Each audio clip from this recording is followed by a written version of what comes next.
안녕하세요. 이찬원의 삶을 분석하는 승무원쌤 김영숙입니다. 하일랜드 소금쟁이 2회가 방송됐습니다. 이찬원 씨가 메인 MC로 중앙의 센터에 앉아있는 모습을 보니까 보기 좋죠? 한편 기분도 좋습니다. 물론 깨돌이 양세형 씨가 많은 부분 양보를 하고 있는 거 아닌가 생각합니다. 양세찬 씨는 평소 있는 그대로 모습을 보여줘서 천진난만한 모습 예쁘게 보고 있습니다. 양세형 씨와 이찬원 씨가 중심을 잡아가는 중심 핵심 인물 아닌가 이런 생각을 해봅니다. 이것은 하여튼 경제쇼죠. 경제 예능입니다. 시사 예능입니다. 의미 있는 예능이라고 생각이 됩니다. 제가 이 프로그램을 보면서 이찬원 씨 발언을 들으면서 좀 걱정이 됐습니다. 이찬원 씨는 결혼을 하면은 무조건 오픈하겠다. 상호 오픈형, 즉 모든 재산을 한꺼번에 통 털어서 넣어서 흔들겠다. 이런 얘기입니다. 저는 예전 같으면 굉장히 바람직한 모습이라고 생각됩니다. 부부 사이에는 비밀이 없어야 건강한 사회라고 저는 건강한 부부관계라고 생각합니다. 비밀이 많으면 많을수록 건강한 부부관계라고 할 수 없습니다. 그리고 우리가 결혼을 하는 것은 서로 부족한 부분을 서로 채워주고 두 사람이 마음을 합쳐서 보다 큰 시너지를 얻기 위해서 결혼을 하는 거 아니겠습니까? 그런데 최근 우리 젊은이들은 너무 계산에 영악스러워서 결혼 후에도 자기 돈은 자기 돈, 네 돈은 네 돈, 이렇게 살벌하게 부부관계를 유지하고 있다고 저는 생각됩니다. 안타까운 일이죠. 안타까운 일입니다. 옛날 부부는 저 사람이 부족하면 내가 뭘 도와줘야 저 사람이 편안할 수 있을까? 저 사람이 도움이 될 수 있을까? 이것을 골똘하게 고민을 했다면 요즘 젊은 부부들은 저 사람이 나를 위해서 뭘 희생해 주면 좋을까? 희생해 주기를 바라는 이런 부부관계이기 때문에 부부관계가 지속되기 힘들다고 생각이 됩니다. 특히 이혼의 대부분의 문제는 경제적인 문제죠.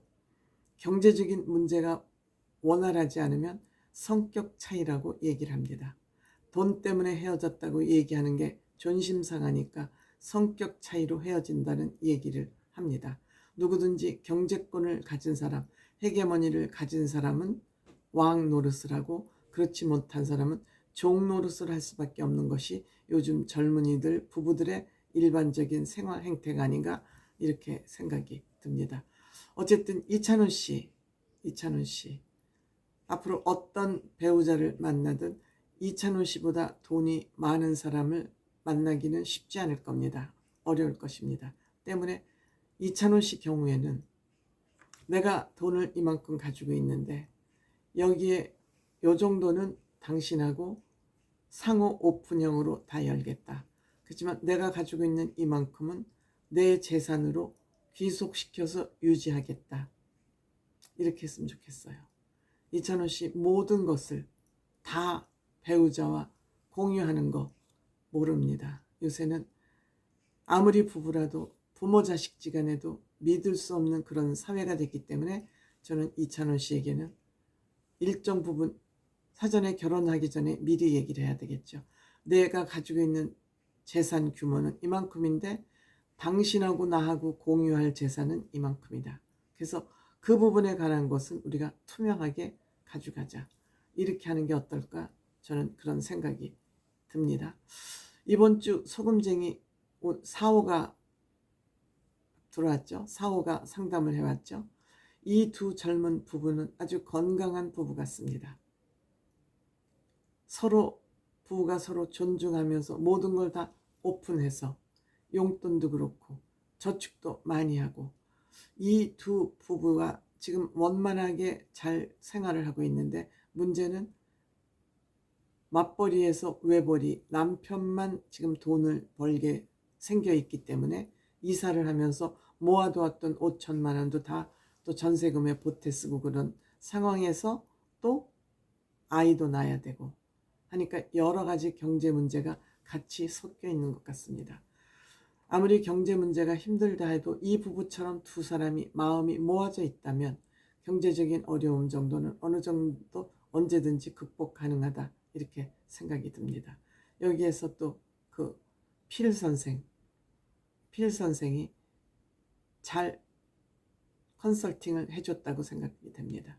컨설팅은 여기에 뭐 전문 용어가 많이 나옵니다만 문제는 마음이죠.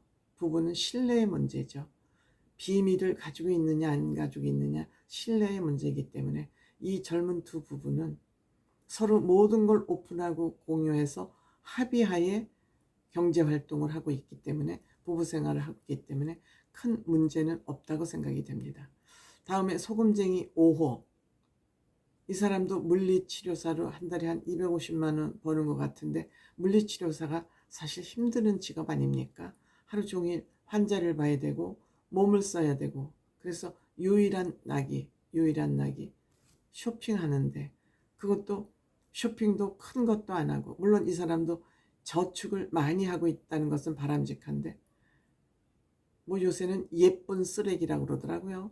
뭐 몇백 원짜리 1,000원 넘어가는 것도 없이 그걸 가득 쇼핑을 해가지고 집에 와서 그걸 뜯어보는 재미라 그러니, 이건 저는 속된 말로 좀 세게 얘기해서 한심한 재미죠.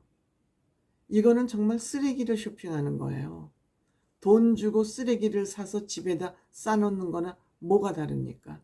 이거를 막 쓴다고 해서 막 쓰라고 그러는데 자기도 모르게 이렇게 쇼핑 중독이 되는 거예요. 이것을 안 하면 왠지 불안한 증상, 왠지 몇백 원짜리 쇼핑을 까뜩하지 않으면 한 5만 원어치 정도 쇼핑을 한다고 그러는데, 그게 뭐 얼마 만에 5만 원을, 한 달에 5만 원을 한다는 건지 일주일에 5만 원어치를 산다는 건지 모르겠어요.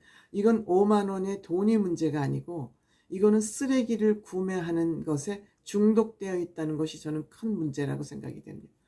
꼭 필요한 것도 우리가 한번 생각해보고 사야 되는데, 필요하지 않은 걸 이렇게 사들이는 것은 중독이죠. 이건 쓰레기를 사는 거라고 쓰레기를 사서 집에 처재는 거라고 저는 생각을 합니다.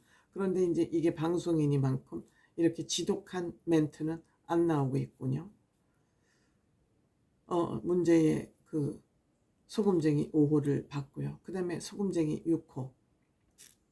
단역 배우를 한다는데 가끔 저도 본 것 같기는 합니다만,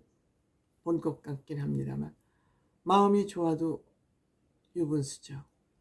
어떻게 그 남편이 퇴직금으로 받은 3억을 부인을 믿고 맡겼는데 이 돈을 이리저리 빌려주고 뭐 위험한 또 펀드에 돈 넣고 뭐 아이들한테 주고 해가지고 3억, 남편이 준 돈보다 더 많은 돈을 다 써버렸어요.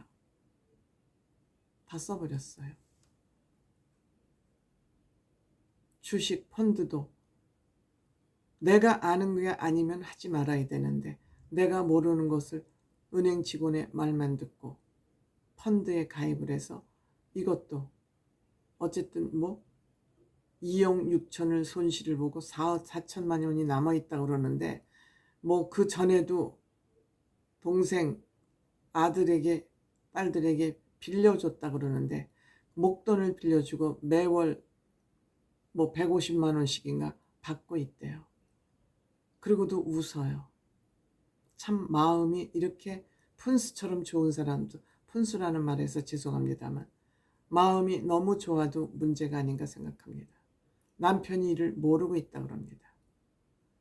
남편을 모르게 이 일을 한 남편도 어지간히 성인군자 같은 사람이고, 이 돈을 마구 퍼주는 이분도 굉장히 선한 사람인 것 같긴 한데, 선함만으로 이 세상을 살아갈 수 있을까 하는 좀 불안한 생각이 듭니다만, 뭐 어디 믿는 구석이 있어서 이렇게 한 거 아닐까요? 그래서 컨설팅, 나는 은행이 아니다. 은행이 아닌데 뭐 이렇게 퍼주는 거죠. 모르는 투자는 하지 않는다. 그동안 남편에게 모든 걸 숨겼기 때문에 그동안에 있었던 이야기를 남편에게 이야기한다. 이실직고한다.